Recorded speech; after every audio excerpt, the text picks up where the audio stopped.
Hi friends, welcome back to my YouTube channel. ನಾನು ಶೋಭಾ. ಇವತ್ತಿನ ಆರೋಗ್ಯದ ಅಡುಗೆ ಮನೆಗೆ ಎಲ್ಲರಿಗೂ ಸ್ವಾಗತನ ಬಯಸ್ತಾ ಇವತ್ತು ತುಂಬ ಸಿಂಪಲ್ ಆದಂತಹ ಟೊಮೊಟೊ ಸಾಂಬಾರನ್ನ ಮಾಡ್ತಾ ಇದ್ದೀನಿ. ಇದಕ್ಕೆ ಯಾವುದೇ ರೀತಿ ಬೇಳೆ ಬೇಡ, ಹಾಗೆ ಸಾಂಬಾರ್ ಪುಡಿ ಕೂಡ ಬೇಡ. ತುಂಬಾ ಸಿಂಪಲ್ ಆಗಿ ಸಖತ್ತು ಟೇಸ್ಟಿಯಾಗಿರುತ್ತೆ. ಇದು ಮುದ್ದೆ ಜೊತೆ ಹಾಗೆ ರೈಸ್ ಜೊತೆನಲ್ಲಿ ಸಖತ್ ಅಂದರೆ ಸಖತ್ತಾಗಿರುತ್ತೆ. ಕೇವಲ ಒಂದು 5 ನಿಮಿಷದಲ್ಲಿ ನೀವು ಇದನ್ನು ಮಾಡ್ಕೊಳ್ಬೋದು ಚಟ್ಪಟ್ ಅಂತ. ದಿನ ತರಕಾರಿ ಸಾಂಬಾರು ತಿಂದು ಬೇಜಾರಾಗಿದ್ದರೆ ಖಂಡಿತವಾಗ್ಲೂ ಈ ಒಂದು ಟೊಮೊಟೊ ಸಾಂಬಾರನ್ನ ಟ್ರೈ ಮಾಡಿ ನೋಡಿ. ಖಂಡಿತ ಇಷ್ಟಪಟ್ಟು ಊಟ ಮಾಡ್ತೀರಾ, ಅಷ್ಟು ರುಚಿಕರವಾಗಿರುತ್ತೆ. ಬನ್ನಿ ಮತ್ತೆ ಯಾಕೆ ತಡ, ವಿಡಿಯೋನ ಸ್ಟಾರ್ಟ್ ಮಾಡ್ತಾ ಇದ್ದೀನಿ. ಹಾಗೆ ನನ್ನ ಚಾನಲ್ನ ನೋಡ್ತಾ ಇರೋರು ಹೊಸೊಬ್ರು, ಪ್ಲೀಸ್ ನನ್ನ ಚಾನಲ್ ಇಷ್ಟ ಆದಲ್ಲಿ ಮಾತ್ರ ಲೈಕ್ ಮಾಡಿ, ಹಾಗೆ ಕಮೆಂಟ್ ಮಾಡಿ, ಮರಿದೇನೆ ನನ್ನ ಚಾನಲ್ನ ಸಬ್ಸ್ಕ್ರೈಬ್ ಮಾಡ್ಕೊಂಡು ನೋಡಿ. ಮೊದಲನೇದಾಗಿ ನೋಡಿ, ನಾನಿಲ್ಲಿ ಪ್ಯಾನಿಗೆ ಒಂದು 2 ಟೇಬಲ್ ಸ್ಪೂನು ನಾನಿಲ್ಲಿ ಕಡಲೆಕಾಯಿ ಎಣ್ಣೆನ ಹಾಕ್ಕೊಳ್ತಾ ಇದ್ದೀನಿ. ನಮ್ಮ ಆರೋಗ್ಯಕ್ಕೆ ಕಡಲೆಕಾಯಿ ಎಣ್ಣೆ ಹಾಗೆಯೇ ತೆಂಗಿನ ಎಣ್ಣೆ ತುಂಬಾ ಒಳ್ಳೆಯದು. ಹಾಗೆ ಅನುಕೂಲ ಇದ್ದಲ್ಲಿ ನೀವು ಈ ಎಣ್ಣೆಗಳನ್ನ ಬಳಸ್ಕೊಳ್ಳಿ. ನಂತರ ಇದಕ್ಕೆ 1 ಟೇಬಲ್ ಸ್ಪೂನು ಜೀರಿಗೆ ಹಾಕ್ಕೊಳ್ತಾ ಇದ್ದೀನಿ. ನಂತರ ಮೀಡಿಯಂ ಸೈಜು 1 ಈರುಳ್ಳಿ, ಹಾಗೆಯೇ ಒಂದು 4 ರಿಂದ 5 ದಪ್ಪ ಹೆಸರು ನಾನಿಲ್ಲಿ ಬೆಳ್ಳುಳ್ಳಿ ಹಾಕ್ಕೊಂಡಿದ್ದೀನಿ. ನಂತರ ಹಸಿಮೆಣಸಿನ್ಕಾಯಿ ಒಂದು 4 ಹಾಕ್ಕೊಳ್ತಾ ಇದ್ದೀನಿ. ಇದನ್ನು ನಾವು ಜಸ್ಟ್ 1 ನಿಮಿಷದವರೆಗೂ ಸ್ವಲ್ಪ ಐ ಫ್ಲೇಮಲ್ಲಿ ಇದನ್ನು ಕೊಟ್ಕೊಂಡು ನಾವು ಇದನ್ನು ಫ್ರೈ ಮಾಡ್ಕೊಳ್ಳೋಣ. ನಂತರ ನೋಡಿ, ಸುಮಾರು ಒಂದು ಅರ್ಧ kg ನಾನಿಲ್ಲಿ ಟೊಮೊಟೊ ಬಳಸ್ತಾ ಇದ್ದೀನಿ. ನಾನಿಲ್ಲಿ ಹುಳಿ ಟೊಮೊಟೊ ಹಾಗೆಯೇ ಆ್ಯಪಲ್ ಟೊಮೊಟೊ ಎರಡೂ ಕೂಡ ಇಲ್ಲಿ ಬಳಸ್ತಾ ಇದ್ದೀನಿ. ನೀವಿಲ್ಲಿ ಯಾವ್ದು ಬೇಕೋ ಆ ಒಂದು ಟೊಮೊಟೊನ ನೀವಿಲ್ಲಿ ಬಳಸ್ಕೊಳ್ಬೋದು. ನಂತರ ಇದನ್ನು ಚೆನ್ನಾಗಿ ನಾವು ಇದನ್ನು ಫ್ರೈ ಮಾಡ್ಕೊಳ್ಬೇಕಾಗತ್ತೆ. ಟೊಮೊಟೊ ಸ್ವಲ್ಪ ಸ್ಮೂತಾಗಿ ಆಗಬೇಕು, ಅಂದರೆ ಸ್ವಲ್ಪ ಮೃದುವಾಗಬೇಕು. ಹಾಗಾಗಿ ನಾನಿಲ್ಲಿ ಇದಕ್ಕೆ ಸ್ವಲ್ಪ ಉಪ್ಪನ್ನು ಸೇರಿಸ್ಕೊಳ್ತಾ ಇದ್ದೀನಿ. ಒಂದು 1/4 ಟೀ ಸ್ಪೂನು ಉಪ್ಪನ್ನು ಸೇರಿಸಿ ಇದನ್ನು ಮಿಕ್ಸ್ ಮಾಡಿ ಒಂದು 2 ನಿಮಿಷ ನಾನು ಇದನ್ನು ಮೀಡಿಯಂ ಫ್ಲೇಮಲ್ಲಿ ನಾನು ಇದನ್ನು ಬೇಯಿಸ್ಕೊಳ್ತೀನಿ. ಮುಚ್ಚಳನ ಮುಚ್ಚಿ ನಾವು ಬೇಯಿಸೋದ್ರಿಂದ ಬೇಗನೆ ಇದು ಬೇಯುತ್ತೆ. ನೋಡಿ, ಇಷ್ಟ ಆದರೆ ಸಾಕು. ಇದು ಸ್ವಲ್ಪ ಸ್ಮೂತಾಗಿ ಆಗಿದೆ.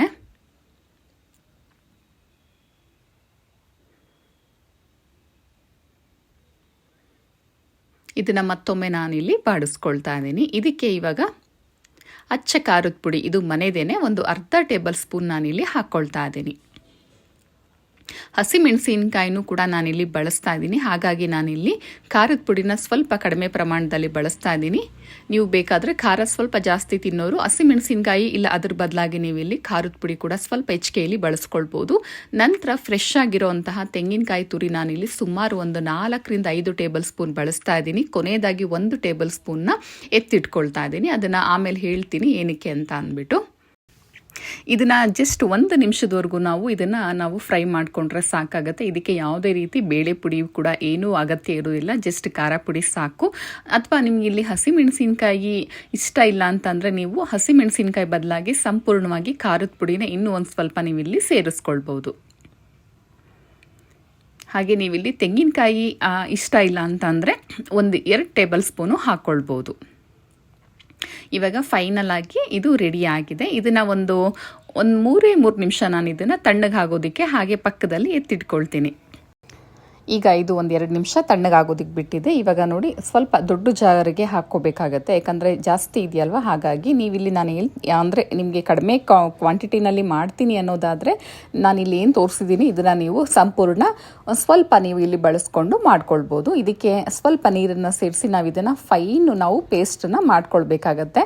ನಾವು ಇದನ್ನು ಚೆನ್ನಾಗಿ ರುಬ್ಬಿ ಮಾಡೋದ್ರಿಂದ ಟೊಮೊಟೊ ಸಾಂಬಾರು ತುಂಬಾ ಚೆನ್ನಾಗಿ ಬರುತ್ತೆ. ನಂತರ ಒಂದು ಪಾತ್ರೆಗೆ ಈಗ ಒಂದು 2 ಟೇಬಲ್ ಸ್ಪೂನು ನಾನಿಲ್ಲಿ ಕಡಲೆಕಾಯಿ ಎಣ್ಣೆನ ಹಾಕ್ಕೊಳ್ತಾ ಇದ್ದೀನಿ. ಎಣ್ಣೆ ಬಿಸಿಯಾದ ನಂತರ ಇದಕ್ಕೆ ಸ್ವಲ್ಪ ಸಾಸಿವೆ ಕೂಡ ಹಾಕ್ಕೊಳ್ತಾ ಇದ್ದೀನಿ. ಸ್ವಲ್ಪ ಸಾಸಿವೆ ಸಿಡಿಬೇಕು. ನಂತರ ಇದಕ್ಕೆ ಸ್ವಲ್ಪ ಒಂದು 1/4 ಟೀ ಸ್ಪೂನ್ ಇಂಗನ್ನ ಹಾಕ್ಕೊಳ್ತಾ ಇದ್ದೀನಿ. ನಂತರ ಫ್ರೆಶ್ ಆಗಿರುವಂತಹ ಕರಿಬೇವಿನ ಸೊಪ್ಪನ್ನು ಕೂಡ ಇವಾಗ ಹಾಕ್ಕೊಂಡು ಇದನ್ನು ನಾನು ಫ್ರೈ ಮಾಡ್ಕೊಳ್ತಾ ಇದ್ದೀನಿ. ನೀವು ಈ ಟೈಮಲ್ಲಿ ಬೇಕಾದರೆ ಒಣ ಮೆಣಸಿನಕಾಯಿನೂ ಹಾಕ್ಕೊಳ್ಬೋದು. ಹಾಗೆಯೇ ನೀವು ಈರುಳ್ಳಿನೂ ಕೂಡ ನೀವಿಲ್ಲಿ ಒಗ್ಗರಣೆಗೆ ಸೇರಿಸ್ಕೊಳ್ಬೋದು. ನಂತರ ರುಬ್ಬಿಟ್ಕೊಂಡಿರುವಂತಹ ಮಸಾಲೆನ ಇದಕ್ಕೆ ಸೇರಿಸ್ಕೊಂಡು ಇದನ್ನು ಚೆನ್ನಾಗಿ ನಾವು ಮಿಕ್ಸ್ ಮಾಡ್ಕೊಳ್ಬೇಕಾಗತ್ತೆ. ನಂತರ ಅಗತ್ಯ ಇರುವಷ್ಟು ನಾವು ಇದಕ್ಕೆ ನೀರನ್ನು ಸೇರಿಸ್ಕೊಳ್ಬೇಕಾಗತ್ತೆ. ಇದಕ್ಕೆ ನೋಡಿ, ಒಂದು ಸ್ವಲ್ಪ ನಾವು ನೀರನ್ನು ಸೇರಿಸ್ಕೋಬೇಕಾಗುತ್ತೆ. ಯಾಕೆ ಅಂದರೆ ಟೊಮೊಟೊ ಸಾಂಬಾರು ಸ್ವಲ್ಪ ಗಟ್ಟಿಯಾಗಿದ್ದರೆ ಚೆನ್ನಾಗಿರುತ್ತೆ. ಹಾಗಂತ ಹೇಳಿ ತುಂಬ ಗಟ್ಟಿನೂ ಅಲ್ಲ. ನೋಡಿ, ನಾನಿಲ್ಲಿ ಇವಾಗ ಜಾರ್ ತೊಳೆದ ನೀರು ಇದನ್ನು ಕೂಡ ಇವಾಗ ಸೇರಿಸ್ಕೊಳ್ತಾ ಇದ್ದೀನಿ. ಮತ್ತೆ ಇನ್ನೂ ಒಂದು ಸ್ವಲ್ಪ ನಾನು ಇದಕ್ಕೆ ನೀರನ್ನು ಸೇರಿಸ್ಕೊಳ್ತೀನಿ.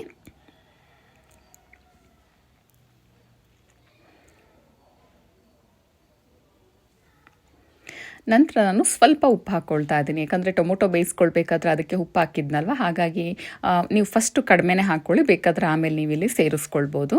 ನಂತರ ನಾನು ಕೊನೆಯದಾಗಿ 1 ಟೇಬಲ್ ಸ್ಪೂನು ನಾನು ತೆಂಗಿನ ತುರಿನ ಉಳಿಸ್ಕೊಂಡಿದ್ನಲ್ವ, ಅದನ್ನು ಈ ಟೈಮಲ್ಲಿ ಹಾಕ್ಕೊಳ್ತಾ ಇದ್ದೀನಿ.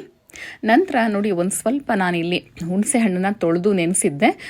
ಸ್ವಲ್ಪ ಇದಕ್ಕೆ ಹುಣಸೆ ಹಣ್ಣು ಹುಳಿ ಹಾಕಿದ್ರೆ ತುಂಬಾ ಚೆನ್ನಾಗಿರುತ್ತೆ. ನೀವೇನಾದರೂ ಇಲ್ಲಿ ಕಂಪ್ಲೀಟಾಗಿ ಬರೀ ಹುಳಿ ಟೊಮೊಟೊ ಬಳಸಿದರೆ ಹುಣಸೆ ಹಣ್ಣನ್ನು ಬಳಸುವಂತಹ ಅಗತ್ಯ ಇರೋದಿಲ್ಲ. ನಾನಿಲ್ಲಿ ಒಂದು ಸ್ವಲ್ಪನೇ ಹಾಕ್ಕೊಳ್ತಾ ಇದ್ದೀನಿ. 1-2 ಟೇಬಲ್ ಸ್ಪೂನ್ ಇದೆ ಅಷ್ಟೇ ಇದು ಹುಳಿ. ಈಗ ಇದನ್ನು ಸೇರಿಸ್ಕೊಳ್ಳೋಣ.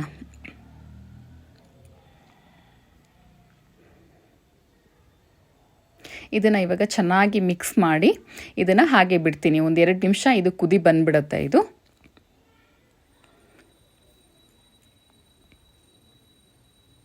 ನೋಡಿ, ಇವಾಗ ಕುದಿಯೋದಕ್ಕೆ ಸ್ಟಾರ್ಟ್ ಆಗಿದೆ. ಈ ಮೇಲ್ಭಾಗ ಏನಿದೆ ಇದೆಲ್ಲ ಕಂಪ್ಲೀಟಾಗಿ ಹೋಗಬೇಕು, ಅಂದರೆ ಸುತ್ತ ಎಲ್ಲ ಚೆನ್ನಾಗಿ ಕುದಿ ಬರಬೇಕು. 1-2-3 ನಿಮಿಷಕ್ಕೆಲ್ಲ ಇದು ಸಾಂಬಾರು ರೆಡಿ ಆಗುತ್ತೆ. ಇದು ನಾನಿಲ್ಲಿ ಫ್ಲೇಮ್ನ ಹೈ ಫ್ಲೇಮು ಹಾಗೆ ಮೀಡಿಯಮ್ ಫ್ಲೇಮಲ್ಲೇ ಮಾಡ್ಕೊಂಡಿದ್ದೀನಿ.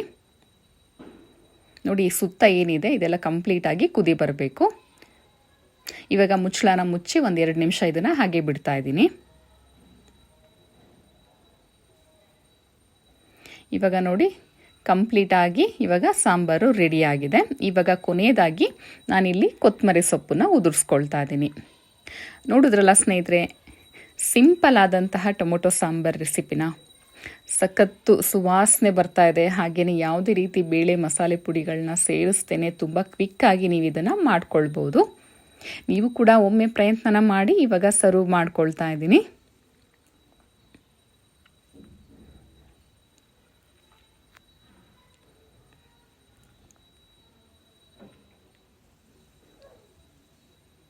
ಇವಾಗ ಸರ್ವ್ ಮಾಡ್ಕೊಂಡಿದ್ದಾಗಿದೆ ಸ್ನೇಹಿತರೆ.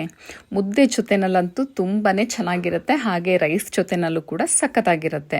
ಮರಿದೇನೆ ನಾನು ಮಾಡಿರೋಂತಹ ಈ ಒಂದು ವಿಧಾನದಲ್ಲಿ ನೀವು ಟ್ರೈ ಮಾಡಿ ಕಮೆಂಟ್ ಮೂಲಕ ಹೇಳಿ ಹೇಗೆ ಬಂದಿತ್ತು ಅಂತ. ಹಾಗೆ ವಿಡಿಯೋ ಇಷ್ಟ ಆದಲ್ಲಿ ಸಬ್ಸ್ಕ್ರೈಬ್ ಮಾಡಿಕೊಂಡು ವಿಡಿಯೋನ ನೋಡಿ. ಹಾಗೆ ವಿಡಿಯೋ ಇಷ್ಟ ಆದಲ್ಲಿ ಲೈಕು, ಕಮೆಂಟು, ಶೇರು ಹಾಗೆ ಐಪ್ ಕೂಡ ಮಾಡಿ.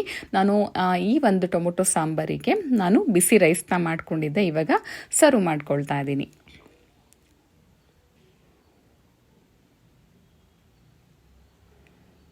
ನೋಡಿ, ಟೊಮೊಟೊ ಸಾಂಬಾರನ್ನ ಆದಷ್ಟು ಈ ರೀತಿ ಕನ್ಸಿಸ್ಟೆನ್ಸಿನಲ್ಲಿ ಮಾಡ್ಕೊಳ್ಳಿ, ಆವಾಗ ತುಂಬಾ ರುಚಿಯಾಗಿರುತ್ತೆ. ಇವಾಗ ಕಲಿಸ್ಕೊಂಡು ಊಟ ಮಾಡ್ತಾ ಇದ್ದಾರೆ ಅಂತೂ ಸ್ವರ್ಗ ಅಂತಲೇ ಹೇಳ್ಬೋದು, ಅಷ್ಟು ರುಚಿಕರವಾಗಿರುತ್ತೆ. ನೀವು ಟ್ರೈ ಮಾಡಿದ ಮೇಲೆ ನೀವೇ ಹೇಳ್ತೀರಾ ಹೌದು ನಿಜ ಅಂತ ಅಂದ್ಬಿಟ್ಟು. ಧನ್ಯವಾದ ವಿಡಿಯೋ ನೋಡಿದ್ದಕ್ಕಾಗಿ. ವಿಡಿಯೋ ಇಷ್ಟ ಆದಲ್ಲಿ ಲೈಕ್ ಮಾಡೋದನ್ನು ಮರಿಬೇಡಿ.